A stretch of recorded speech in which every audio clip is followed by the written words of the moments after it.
The fighting arm and armory of the RenScot's Scots Living Historical Association. We have set up our village over in the corner here. We have the weaver's tent, and if you have never seen tartan made in front of your very eyes, you really should. It's an amazing process. We have a loom, we have master weavers that will show you how tartan is made. How good do you think you are? Well, there's always some loudmouth in the crowd, eh? Eh? Eh? You look at that wimpy little thing. Okay, man. Good to see you.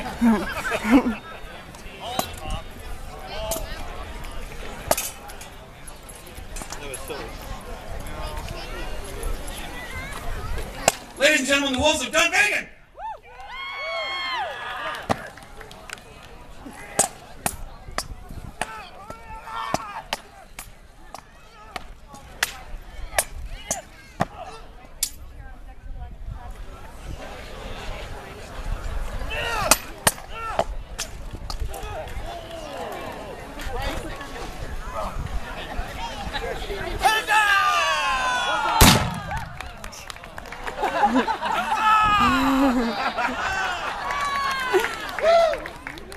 Huzzah! Okay, here's the thing. We practice very hard all year round to bring you what I believe is the best live sword fight you will ever see in your life. With that again and with that again. Who's sitting on the court? Get off the court! You're killing us! My show is dead. There it is. He's the one. Get him! Spare the children, kill the man. So, we want to bring you the best sword fight you've ever seen live. Our sword fights are historically accurate for the weapons that are used in that fight. The first thing you saw was a lovely sword and shield fight. The next thing we're going to do is take their shields away.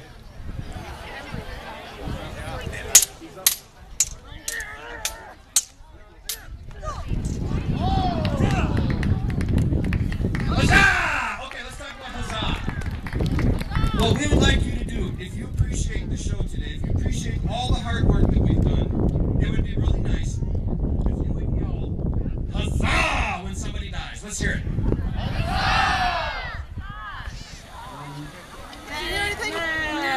Can we try that one more time, please, with feeling? Huzzah! That's better, thank you. Oh, thank you. Oh, that's very good. Actually, hey, wait! I'll have one of those beers too. What do you want? I can do it with cider. She's got a little butter knife. Are you gonna cook me up a steak with that thing? Chauvinism is dead. Or maybe the chauvinist is dead.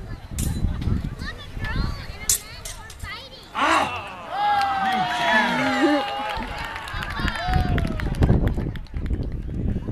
I don't know if that deserves a huzzah. Maybe it deserves a lesson.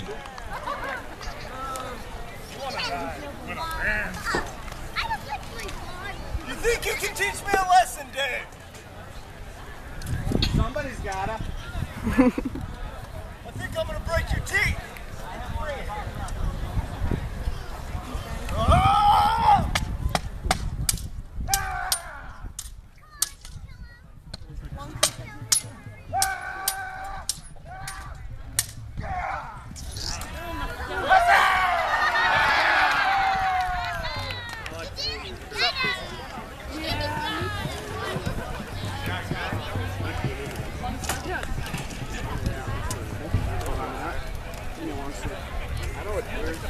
So now we're going to show you how some of these weapons were used back when we had armor.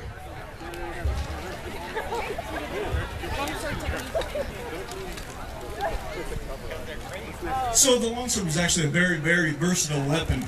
It was used in a couple different ways. The first was for unarmored dueling, where the entire sword was sharpened, and you used a completely different set of techniques when you're going up against an armored opponent. Everybody's seen the knight in shining armor, wearing helmets and things somewhat like this, right? So the whole sword was actually a weapon.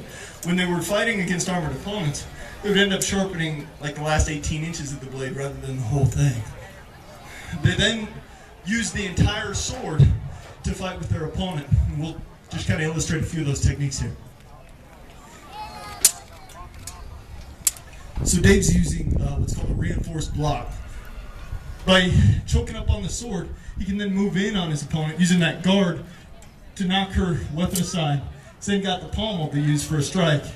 And then this next technique is illustrated in many of the historical documents. It actually translates the name to a murder strike, where they reverse the sword around and use it almost like a battle axe, specifically trying to get into the visor of their opponent's helmet.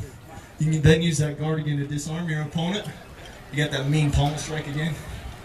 And then there's a specific kind of thrust called a half-sword thrust, that they would choke up on the sword so that they had better accuracy to find the chinks in an opponent's armor, like at the neck, the bottom of the breastplate, armpits, or wherever else Dave wants to be into.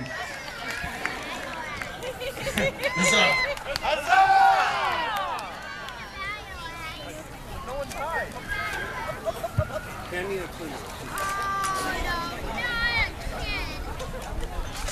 One of the early iconic swords of Scottish culture was this beast called the two-handed claymore. This could be used in combat against a single individual. It could be used against a rider on a horse to sweep the legs out from underneath the horse and take the rider down. It could also be used against a pike line. A pike line was how, if you had property, if you were a duke or a baron, and you had some revolting peasants on your land, and you wanted to help defend, you wanted them to help you defend your property, you'd teach them how to protect you. A sword costs about a year's wages, so you don't want to waste the sword on a bunch of idiots. What you do is you give them a sharpened stick. The training is easy, the weapon is cheap. You can go cut it down in the woods, you have the weapon. The training is stick the pointy end in the bad guy. Repeat. To fight against that, you would have a heavily armed fighter in front with a claymore. He might be fully armored, and behind him would be a lighter weight fighter with a smaller sword who didn't have as much armor on. The claymore would knock the pikes down, the smaller armed person would come through and kill him. That is the pike line defense. Huzzah!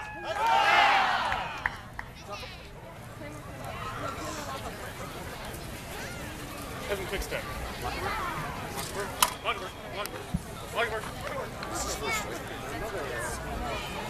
Another ancient, iconic Scottish weapon is the Cotter axe. This started out as a football with a smaller pole on it, and then if trouble starts, you put a longer pole on it, and you sharpen the inside so that you can use it to hook a rider off of a horse, or to cut the leather off a horse as it runs by, or to snag the horse's leg and cut a tendon. They were kind of nasty to horses back then. If you were lucky, you could pull the guy down, and then the rest of your mates would jump on him and kill him because he's laying there flailing around in his armor and can't do much. Sometimes you'd run across a really ugly man with a sword, and you'd have to do this.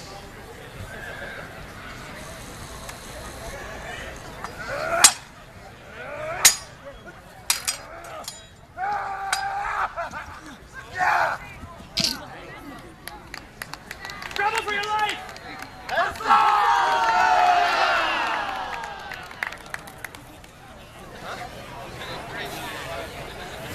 What's up? Now, if you haven't learned his lesson yet, I'll switch to a claymore, see if I can teach him this time.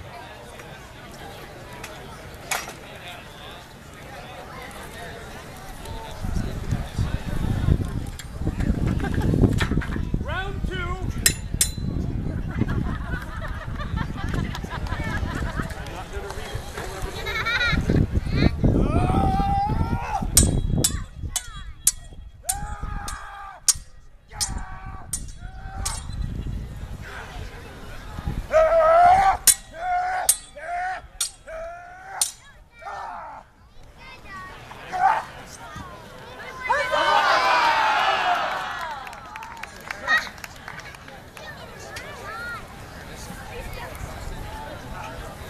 Hat.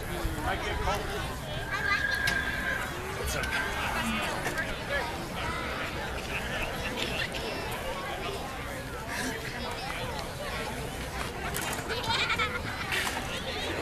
Hold on.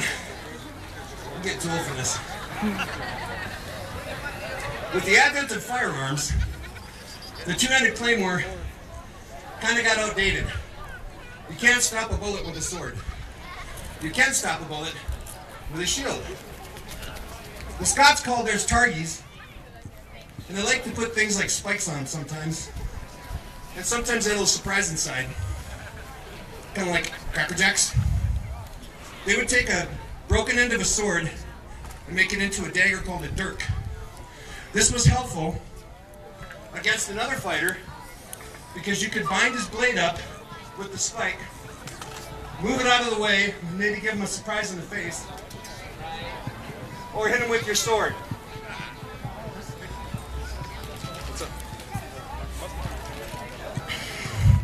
The English were famous for fighting this with muskets, with fixed bayonets.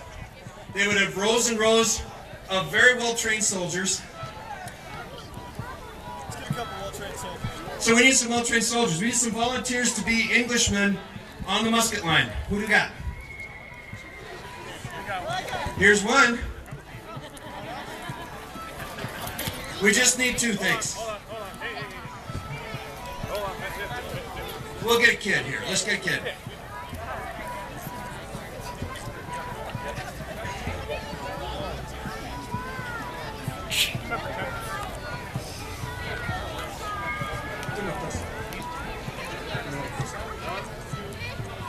We can't count. We're Scottish after all. We suddenly need to procure more weapons.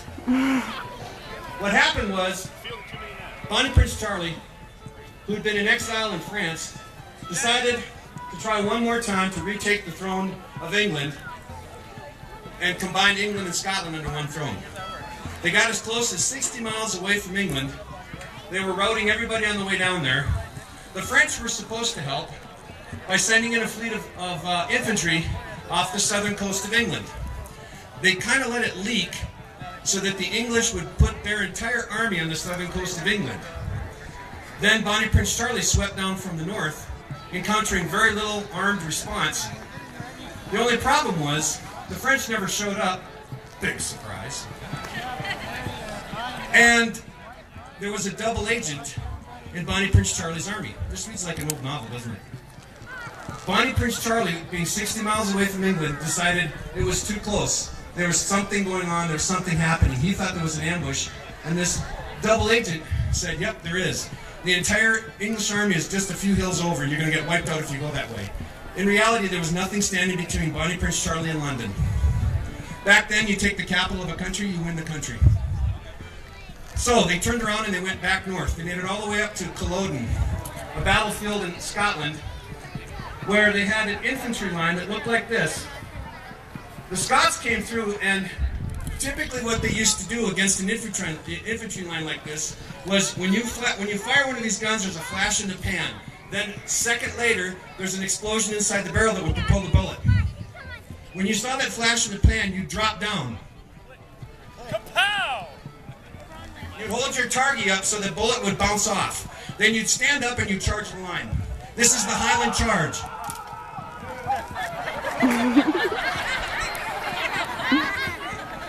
A lot of times that's what would happen. Archaeologists studying battle sites of that era in that place found that most of the English soldiers had fatal wounds in their backs as they ran away. They were trained to reload. The question was, could they reload fast enough before the half-naked barbarians, screaming and yelling with a lot of pointy things, got to them? Now, the Battle of Culloden, the English commander named Lord Cumberland, the Butcher of Cumberland, came up with a plan to thwart the Highland Charge. At the last minute, as they charged, he would have his bayonet men move to the guy to the right. The Scotsmen charged right in on the naked bayonets without even defending themselves. Thousands were killed. Bonnie Prince Charlie was routed.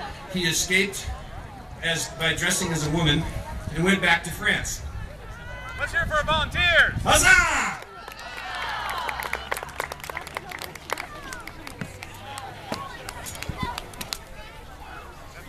The iconic sword that we most think of in Scotland is the Basket-Hilt Claymore, Claymore 2.0. smaller, single-handed, with a basket to protect your hand. You could punch with it.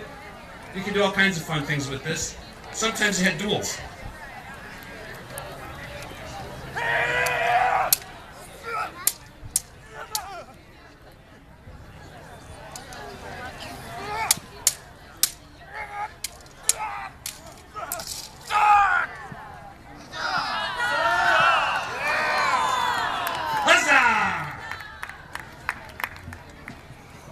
That concludes our show for today. I hope you enjoyed it. If you have any questions, we will be here the rest of the festival. Come by and visit our tents. Go look at the levers and the spinners. We have one last thing to show you. It's something you've never seen before in your entire life unless you've been to one of our shows. We want you to feel what it felt like to be English.